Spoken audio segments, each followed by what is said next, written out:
That's good. That's good.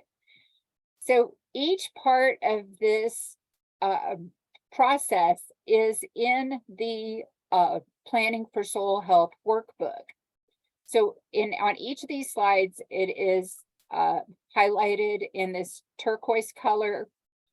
From the very beginning in section 2.3, as a planner, we have our own list, our own Rolodex, so to speak, of our subject matter experts, our contacts at different agencies, our professional organizations that we're members of the ways that we keep track of different types of programs and technical information about soil health and the resources that may be needed to pull this off. And everybody has a little bit different list, but there's a really good description of how to put this together as a planner. So we kind of come with our own Rolodex, so to speak.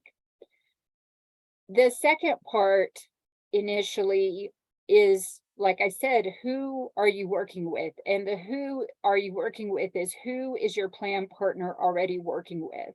You want to keep your big ears on and use your communication skills to really listen. You're going to be talking to somebody in a field, they're going to say, you're not going to see a Rolodex. This is a combination of observation, open-ended questions, and active listening, right? So you're going to be out in this field and you're going to see that it's been tilled up. You're going to be looking around. There's no equipment there. You're going to maybe say, hey, it looks like you just tilled this field up as part of your practice. What did you use? Or hey, you mind telling me how you did that? And then they're going to tell you that the neighbor across the street, Marcus, came over and tilled it with a new tractor they just got. Okay, so now this person is maybe starts on the contact list as Marcus' neighbor. Okay, but you know that it's somebody that this plan partner is connected with that comes out to their operation and does things with them and for them. So I think it's important to constantly be listening to who's surrounding your plan partner and how are they showing up for them. Next slide, please.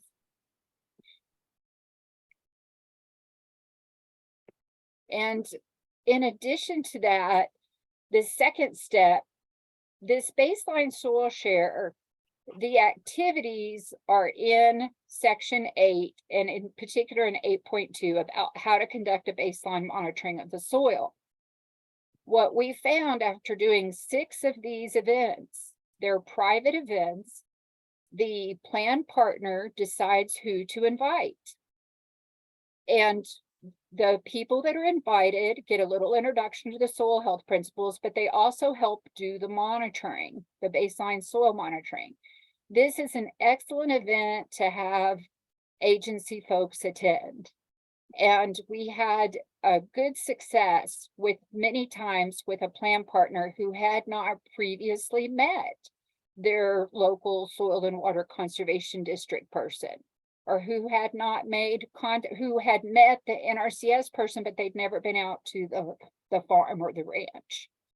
So it's a really good way to kind of start expanding their support network so that you can see where this is going, because this is going to line them up with some resources later.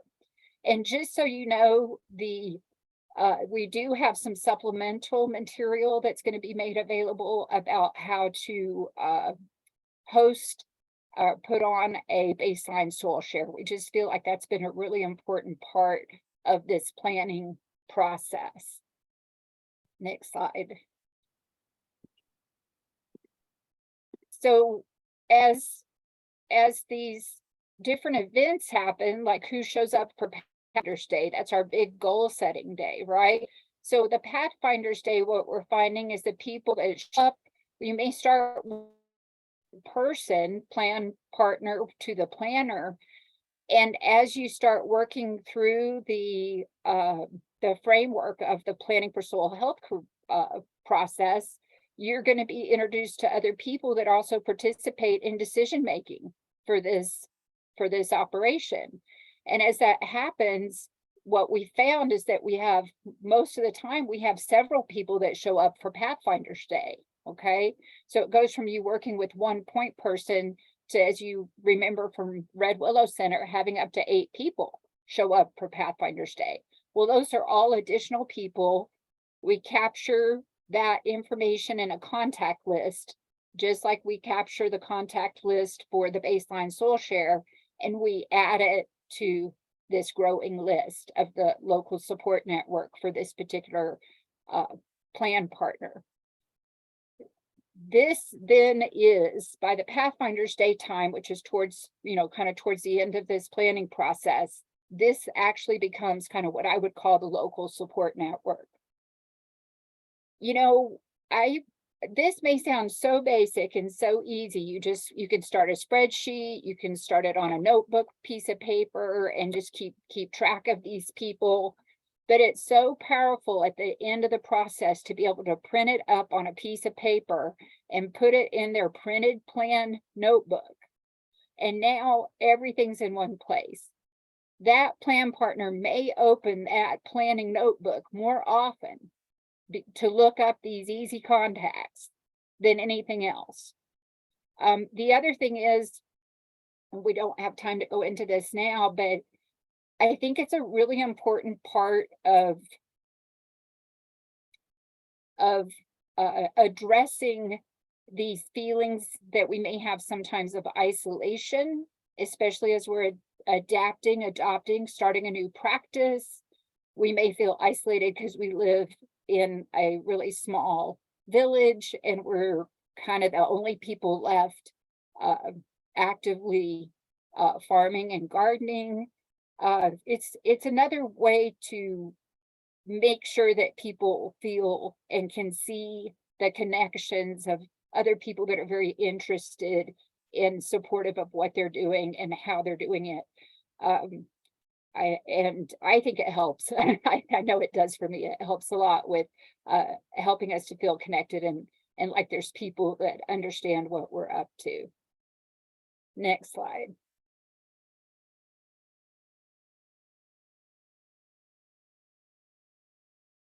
So the other thing that kind of happens along the way is, as we have these in-person events, but there's also quite a bit of work that's just done with phone calls and kind of homework and sending emails back and forth during the planning process time. And as you're going through things, because you're a planner and you're interested, you're gonna get a notice from New Mexico Department of Agriculture that they're opening applications for the Healthy Soils Grant, and you're going to know that your plan partner has already been, had their first or second year of cover crop seeding, the season before, and that they're really interested in taking a deep dive into that and using it on all of their production areas. And as that happens, you're going to be able to start relaying that information to the plan partner. So again, now you're capturing on this resource and contact list the information about that. Where's the website? What's the who's the contact person that they can reach? You bring it up in a phone call. If they're interested, you add it to the contact list. We keep ours on Google Drive. We have a transparent folder for the plan partners and for us, and we share it to whoever they want to share it to. And we have a Google sheet in there with a running list of all of this information. This part is covered in the curriculum, especially under the communication skills and under the discovering cultural and management context. You may hear of a local farm festival that is in alignment with your plan partners' products and goals, and you can add something like that to it. Or you may hear of a really great program to help with scholarships to pay for educational programming for cover crops. All of that kind of stuff you can talk to the plan partner about, but you should always add it to this running contact list. You'd be surprised how fast that can get away with you if you're not recording what you're discovering. Next slide, please. So this, I have a saying in the program that we want to show up and keep our big ears on. That's a reminder to me to be listening more than talking. This is a little uncomfortable for me to be talking for this long. Um, uh, I I feel like we have so many opportunities as planners and people interested in soil health and in local agriculture to keep up with. There's a lot to keep up with.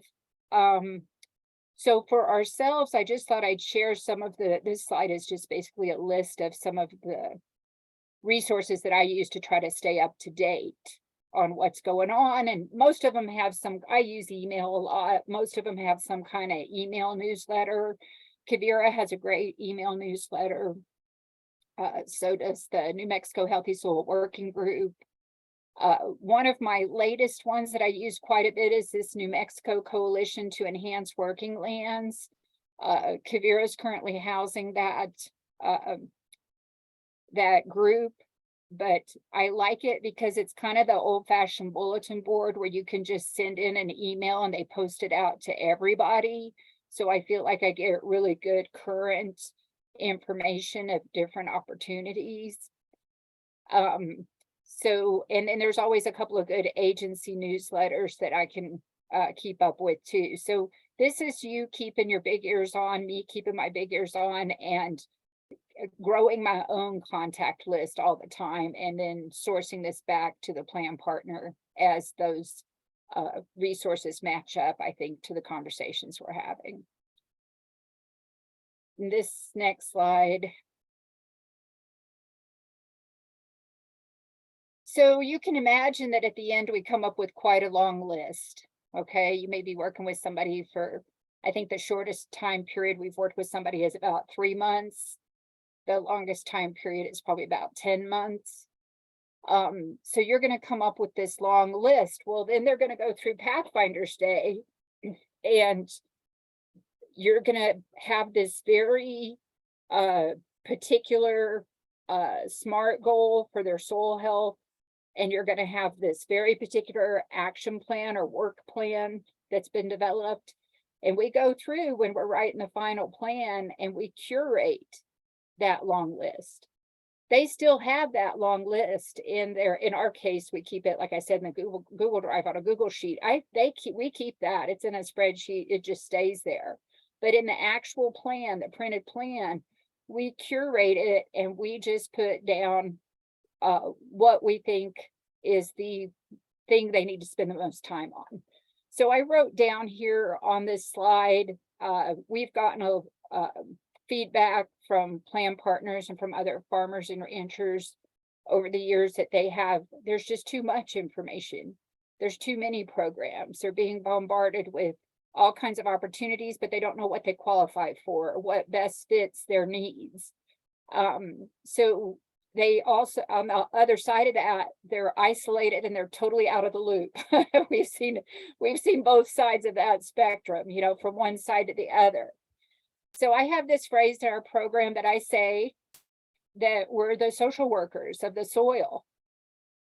And, to me, this means that we're trying to keep up with the programs, and that because of we're a planner, I think it's one of the most important things that we can offer to a plan partner at the end of this process is to link them up to what we think best fits their context.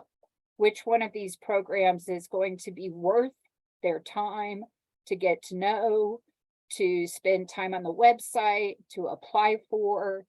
I think that's a really important nugget that is in this planning, that is in the final soil health plan. So that part will be curated, it'll be culled, and then we will list the specific resources that fit that specific soil health plan. Kind of went through that quickly. I have asked I don't know, Steve, if you would consider yourself a social worker for the soil, but I know you're a soil health specialist. And I was very happy to have Steve be able to join us today. I just wanted to let you know, Steve, I first heard about you from a friend of my husband's who said that you were a great resource here in New Mexico about all things related to soil health and agency programs. And that was a great recommendation. And then you showed up in my neighborhood at the Cleveland Soil Health Workshop, and I actually got to see you in action. And I just loved that talk you gave about the soil as a home, you know, as a place that we keep up well with, so that we can have the right organisms habitat alive in this place. And thank you for joining us today. I'll leave it to you to further introduce yourself. Well, thank you, Catherine. I appreciate that. And yeah, social worker, I never thought of it that way, but I guess so. You know, I've worked with farmers and ranchers in my career with NRCS for about 34 years. And so I guess I always looked at them as a partner working with the producer, because the producer's always makes the decisions. And so we lead them into observations and concerns with the soil, and we let them make the decisions about what's important to them and what they can do. So I look at myself really as a partner who, almost a friend, really, working with the producers. But a little bit about myself. I am right now retired from NRCS after 34 years. I'm a soil health specialist now. I own my own business, Soil Health LLC, and I work for some different organizations. I work for the New Mexico Association of Conservation Districts as a contractor. I worked with some conservation districts and some other organizations. So I'm a specialist and a planner. So I've been doing a lot of soil health planning in preparation for the Healthy Soils grant program that's coming up. So I've been running all over the state working with people on those things. And so I've been asked to help today to talk about, I guess, some of my experiences, or give an overview of NRCS and the conservation districts as resources and places that you should become familiar with to use as resources for programs, for technical assistance, and just general information about conservation and soil health. And I guess what I want to do is just start off by talking about the conservation districts. The conservation districts themselves were started, some 75 years ago, maybe a little bit more, with they came about because of the Dust Bowl. And I think that New Mexico actually had the very first, or one of the first 1, 2, or 3 conservation districts in the United States. As you know, the Dust Bowl started in New Mexico, in basically Clayton, New Mexico, and then worked its way towards the east. Anyway, the districts were set up to address resource concerns. At that time, it was soil erosion.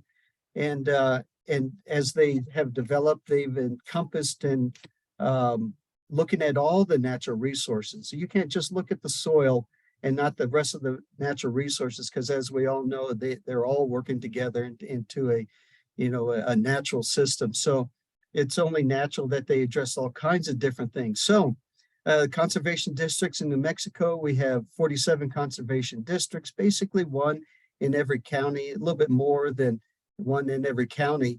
And let me see if I can bring up I'm going to share my screen, see how well we can do this kind of thing. And I am going to look at my screen, seeing if I can bring up this map that I have. And I'm going to hit the share button.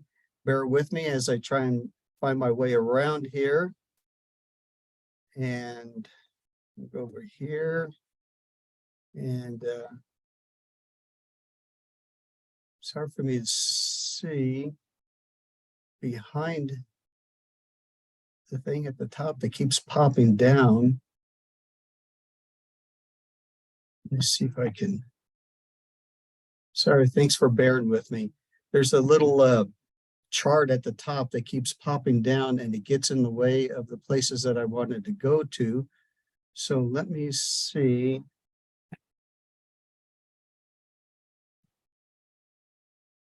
I wanted to show you where all the conservation districts were. I thought, here we go. Can you all see that map of New Mexico? Yes. So you can basically see all the different colors represent the different conservation districts. And each conservation district is made up of a board. The board addresses their resource concerns for their area. So like if we look down in Lee County in the bottom right-hand corner, that conservation district is going to address their resource concerns. But if you go over to Quemado or Kinley, SWCD, they're going to have different resource concerns. They have different agriculture that they're going on, different conservation projects that they have going on there, different from what's going on in Taos or in Dabaca or Guadalupe.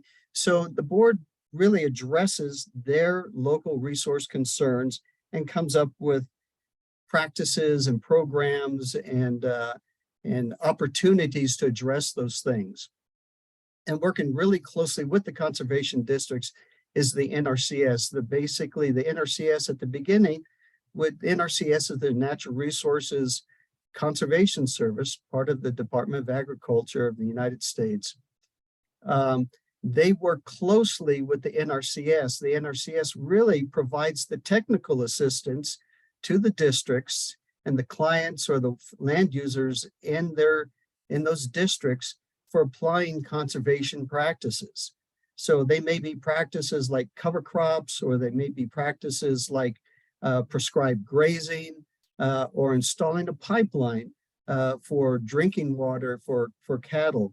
There are a variety of different practices, but the districts identify what are the resource concerns and what practices do we need, and then NRCS basically provides a technical assistance to help with them. Now, as districts have grown up over these 75 years, they've acquired and some of them have really developed themselves into being able to provide their own technical assistance while having NRCS help them. But some of the districts have their own technical people, and some of them don't. It really depends on how well that they've grown. The conservation districts are part of the state government. They are a district known as a district, not unlike the fire districts or a school district. The only downside of it is that even in New Mexico, even though they're a district and they are part of the known as a quasi-government agency, they don't really receive funding to fund their programs. So I think the districts on average from the state receive somewhere around $20,000 a year. That's not even really enough to hire somebody. So districts use that for kind of like seed money. Some districts are able to get fundings through grants. We have districts that they only make $20,000 a year. And then we have other districts that make millions of dollars a year just because of their partnerships, grants, and the opportunities that they've taken. So I guess the bottom line is there's a lot of variety of the different districts. Some of them are more active than others, and some of them have more abilities. So anyway, that's an overview of the different conservation districts. And if you want to get a hold of your local conservation district, let me see, I'm having problems with this toolbar that pops up on the top, and so I can't see what my next slide is going to be. So see if I can go over here, and I am going to go to the NMACD website. There we go. Okay, that helps. So NMACD is the New Mexico Association of Conservation Districts. And basically, this is a nonprofit organization. It's not a government organization, but really what it does is it associates all the conservation districts together and provides support and coordinates the different districts. They have, annual meetings, they have semi-annual meetings, where the conservation districts get together and decide on um, their business of conservation that they're going to do. So they come up with annual plans and so on and so forth, identify statewide resource concerns. But in addition to that, the association provides support to the different districts. We have districts that receive technical assistance from us. I give technical assistance to a number of different districts in some of their projects and programs. We also give support in the way of legislative support. So we have some of our members and our executive director and some of our board members who are up at Santa Fe right now doing lobbying for conservation and for the conservation districts and agriculture right this minute. So we provide support in that way. If you want to get a hold of your conservation district and know how to find them, if you look at the top right here, you can see right here where I'm hovering around over directories. We can go into the NMAC directory, and you can either download this directory, or you can actually just use it right here as we're looking at it. I blued it out. But as you go down, you can just basically page through this thing, go through some of the openings where we have, there's the map right there, some of the people who work for them, the different board members who are on the board. Then as you get a little bit farther down, you can start to see the directories for the individual conservation districts. So if you look at that, here's the Border Conservation District. And as you breeze on down, you can see a number of them: Carrizoso, Central Valley, which is in Artesia, around the Artesia area, so on and so forth. So as far as resources with you, these are good resources with you to go in and get to know who the conservation district is. They have monthly meetings. And when you get engaged with them, you can see what kind of projects that they are involved with, what kind of programs that they're involved with, and see how they can help you with your planning opportunities. They may have a program or a conservation opportunity or cost share opportunity that you can link into and get help with. I know that there's a number of different districts that have their own cost share programs, and they provide some funds or limited funds to some of the producers out there for putting practices on the ground. A lot of them will do things like helping people put up hoop houses for their farms or their gardens, or helping them with brush control on their rangeland. There's a number of conservation districts. For example, the East Rio Reba, which is out of Espanola, provides equipment for people to use for doing farming and for doing conservation work. I know that they have things like chisels and tractors, rototillers, no-till drills, that people come in, and a lot of people use those, and those are being reserved right now, and they have that equipment available to them.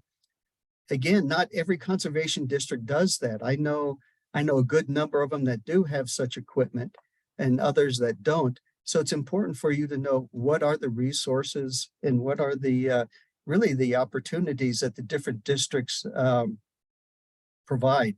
And if you look through this directory, you can see who is, who's on the board, but you can also see who their program managers are, their administrative assistants. You can see when their board meetings are. For example, Chavis right here, they have their board meeting on the second Tuesday at 10 a.m. in Roswell on 129 East 3rd Street. So that's where the district is housed, and this is when they have their conservation board meeting. And that may be a way to get to know them. Another way is to call and maybe come into the office and speak with their program manager or their administrative assistant and see exactly who they are and what they're doing. So a little bit about districts. Let's see how well I'm doing on time here. Wow, time flies when you're having fun. So I'm going to go over and I'm going to talk a little bit about NRCS. And as I alluded to, NRCS is one of the big supporters or partners with the conservation districts. And NRCS has a variety of different services that it provides. Can you all see my I see the landing screen? page with the New Mexico on it and the water steps. Okay, it says Natural Resources Conservation Service. Uh-huh, uh-huh. Okay, very good. So this is the New Mexico site right here, and each state in the United States has its own site. So this, again, Department of Agriculture. And just to make you aware of some of the buttons, just a quick review. NRCS overall provides technical assistance for doing conservation. And in each of those offices that we saw before, there are a number of individuals that work there and provide technical assistance. So if you want to get assistance from NRCS, you can easily just click on here, on this tab right here. And as you work down, you will see how you can get in contact with your local service center. So basically, if you look at that, you can see that we're in New Mexico here. If you wanted to look in another state, you could bring that up with the drop down. But if you're in New Mexico and you wanted to choose somebody, you could choose, let's say, I was looking at somebody this morning. Who was I looking at today? Let's look at Rio Riva. So if we want to look at Rio Riva, do a search. And then when it comes up, you should have those different service centers that are in that Rio Riva area. So we can see that it's associated with the office that's in Aztec, in Chama, Cuba, and Hernandez, which used to be Española. And you can see the people who you can get in contact with. You can see the addresses, so on and so forth. But this is one surefire way of getting assistance, is either coming into those offices or calling up and talking with somebody. And really, when a producer or a client calls up, they basically are calling up and saying, I need some help with a project or with my land. I want to know what to do out here. I'm having problems with erosion. I'm having problems with growing grass, or I just have concerns with when, how do I know when to graze or when to stop grazing? How long should I rest? That's the type of assistance that people provide. And as a result, we work up a conservation plan for them that gives them a list of practices and things that they can do to apply to improve the soil health or improve the conservation of the land. So that's getting assistance. Quickly moving on, programs and initiatives. There's a large variety of programs and initiatives. There's one that's called EQIP, or the Environmental Quality Incentive Program, which gives financial assistance for putting on conservation programs, or I should say practices on the ground. So there is an annual a program that selects people for contracts or grants annually. They take signups throughout the whole year, but they have a batching period where they select folks and then they dole out funds. Generally speaking, NRCS in New Mexico gets $25 million a year for helping people with their conservation projects. And there is a variety of different programs. And as you scroll down through that, you can see some of those things, like the Regional Conservation Partnership Program, the Agricultural Management Assistance, Conservation Innovation Grants, so on and so forth. There's a variety of different programs that are out there for people to use, different initiatives to link into. And then finally, the one I'm going to go over, resources. Some of the resources that are out there, especially when we're talking about technical things, the Bible of the NRCS is called the Field Office Technical Guide. And that's really where we have a lot of our references, our standards, and our specifications, our resource inventories of the whole well, I should say the United States, but specifically for New Mexico, we have things for New Mexico. it is a huge resource that the conservation planners use for doing work. And again, nationwide, the standards and specifications that NRCS provides are used by many state agencies, other national agencies. Really, we are the, or I should say, NRCS is the clearinghouse for conservation practices and the specifications. So I'm going to wrap up with there because I know that I'm over on this, but this is just a quick dusting of the conservation districts, the Association of Conservation Districts, and NRCS. So Catherine, I'm going to give it back over to you since I've been a bad boy and I've gone over by Oh, 7 minutes. I think that was helpful. I even jotted down a few things, Steve. I so appreciate that. It's such a these two things have been the biggest resources, this and the New Mexico Department of Ag, that we have been sharing with the plan partners, and of course encouraging them to get signed up with an FSA number, and then to get their NRCS conservation plan started, to start doing that. So I really appreciate your time today in You bet. hooking us up with that. Okay, Catherine, mhm. before you wrap up with me, I just on the chat, I just posted the websites that we just visited for NRCS and the Association of Conservation Districts. So it's Good. there for written down for history. Good. Thank you so much. So one of the reasons I had asked you to come, Steve, you really have talked about, we have put in every single plan, we have listed the local to that plan partner, Soil and Water Conservation District. And we have also listed the NRCS local agent, so Good. that people, and then that's kind of the two main people that we ask them to invite to that baseline soil share, where we're monitoring their soil together, just to get their feet on the ground, make some face-to-face introductions. And I've just been amazed at the resources that can be brought to bear for somebody just connecting with those two at those 2 Mhm. points. Yeah, thank you. All right, so we're going to go back to our Mentimeter session. And I with think we're the, going to take a quick break and Okay. show the regeneration video. that sounds great. So if you all want to get up and stretch while we watch this video.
All right. All right, can you guys, good. Sorry, you guys, we just had so much snow. It seems like everything's been a little off, but this next slide, just to, we're gonna stop recording. We want to just have a frank and open discussion with those 4 questions that I sent you guys in your reminder of the session today. Our goal is to talk about successes and barriers to connecting to resources. It's kind of a hot topic for us around planning right now. So this is something we're asking of you. Janet and I are going to be taking notes. I'm going to try to take my notes on